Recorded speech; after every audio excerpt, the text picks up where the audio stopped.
لات برداشت کړي بس ته المنصوبات هر کله چې فارغ شو مصنف نو مرفوعات نه شروع کړه په منصوباتو نو ویل المنصوبات منصوبات چې دا جمع د منصوبون دا نه د منصوبتون ذکر چې مفرد د غیر ذی عقل مخالفی د خپل جمع نه قیاسا او اعتراضا دلته مشهور اعتراض چې منصوبات بیا جمع د منصوبون و یا به د منصوبتون کو جمع د منصوبون و د مفرد او د جمع منځ کې موافقه را نه او کو جمع د منصوبتون و د مفرد او د جمع منځ کې موافقه را لا خو منصوب مجرور مرفوع صفات د اسم دی او اسم مذکر دی او دا مؤنث دی نو صفات موصوف منځ کې موافقه را نه نو جواب دا دی چې دا جمع د منصوبون ده او کو د مفرد او د جمع منځ کې موافقه را نه خیر دی را دي نشي ځکه چې دا غیر ذی عقل دی او مفرد د غیر ذی عقل غالبا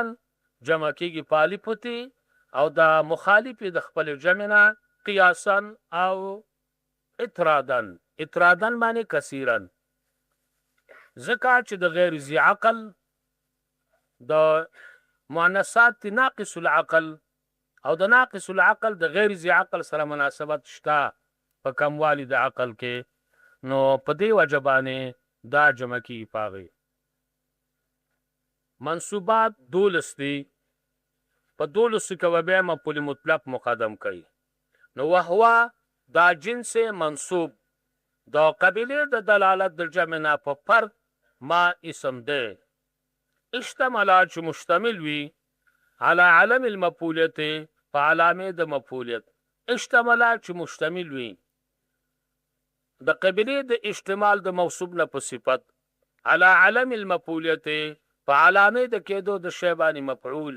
فعلامه د کېدو د شی باندې مفعول فعلامه د کېدو د شی باندې مفعول ان منصوب دی ته ویل چې مشتمل په علامه د مفعول نو علامه د مفعول نسب ده نو منصوب دی ته ویل چې مشتمل په نسب هو ضمیر منصوب تراجع ده المنصوبات په دلالت کوي ځکه چې دا جمع د منصوبون شولا نو منصوبات دولستی په دې کې اصل مفعول مطلق ده ځکه چې د فعل سره مناسبت ډیر ده د فعل او د مفعول مطلق په معنا کې اتحاد ده نو فمنه المفعول المطلق بعضی د جنس منصوب نه مفعول مطلق ده دلته مشهور سوال ده چې منصوبات دولس دي په دې دولسو کې یو مفاعل حقیقي دي بل ملحقات د دي مفاعل حقیقي مفعول مطلق مفعول به مفعول به مفعول له مفعول معه دي حال تمیز مستثنا وغیرہ دا ملحقات دي نو دا 15 اقسام د مفاعل حقیقي وو د دې مقسم څوک دی یا به مقسم مفعول مطلقي یا به مقسم بل شي کو مقسم مفعول مطلقي نو به تقسیم د مفعول مطلق ته او د نور ته دا تقسیم د شی د الی نفسه او غیره ته او کو مقسم مفعول مطلق نه بل شی نه اگر ته وخیوا سوال دا ده چې د مفعول مطلق او مفعول به مفعول له مفعول معه مفعول به دا اقسام دي دا د چا دي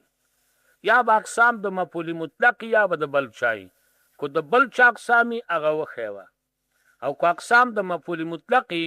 نو به تقسیم د مفعول مطلق د مفعول مطلق ته د نور ته دا تقسیم د الی غیره او الی نفسه ته دا سوال نو جواب دا ده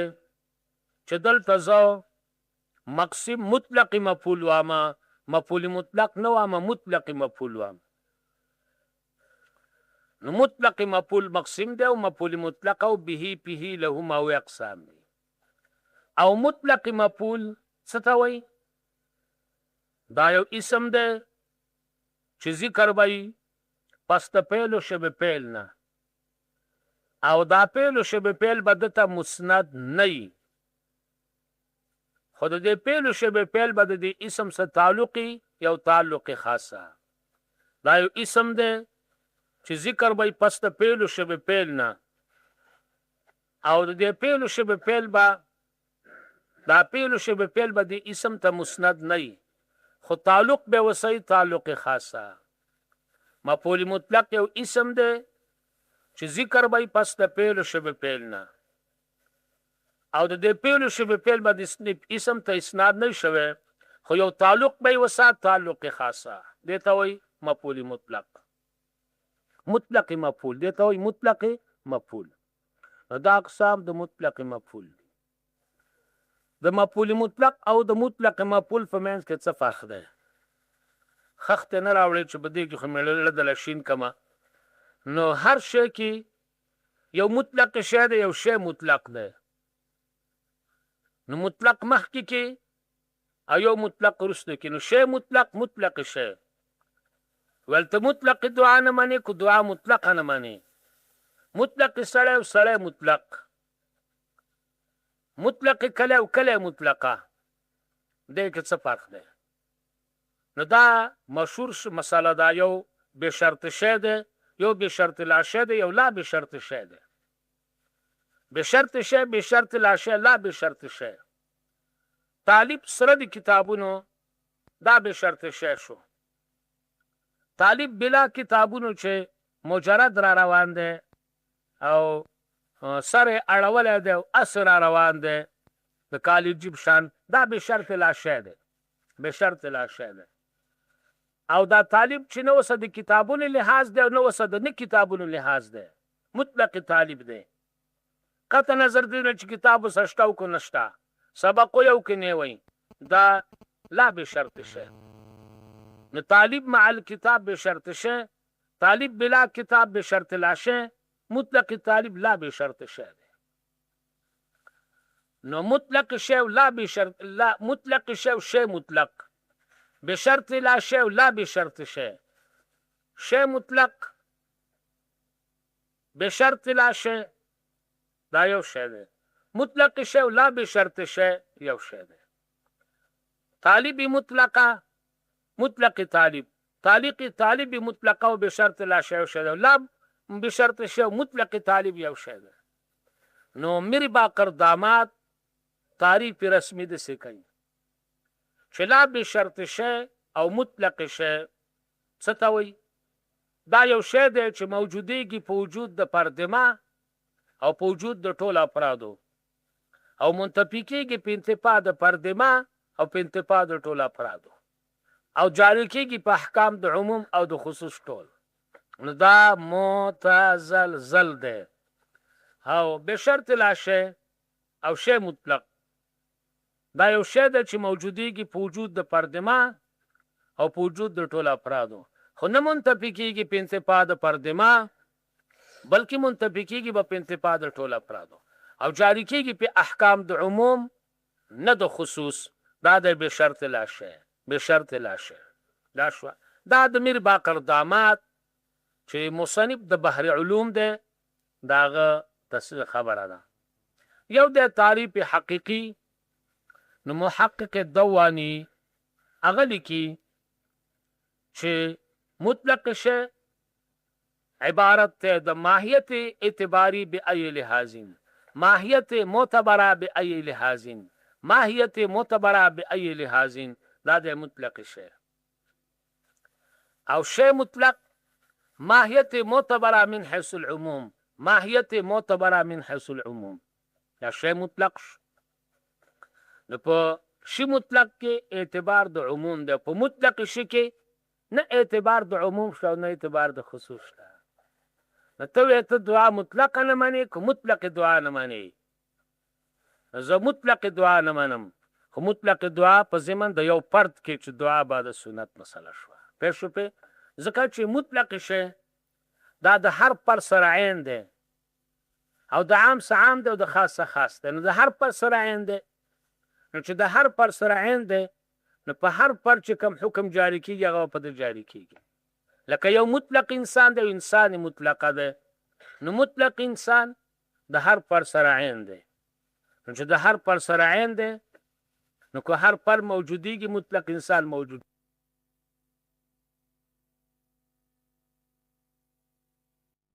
فیصله وکړي چې د هر پر سره عین شو نو د دیوګلي سره دیوګلی دی او د ویګلي سره ویګلی دی او د کنډګلي سره کنډګلی دی د سنګولي سره سنګولی دی د هر یو سره عین شو که نه شو نو دا د مطلق شی او شی مطلق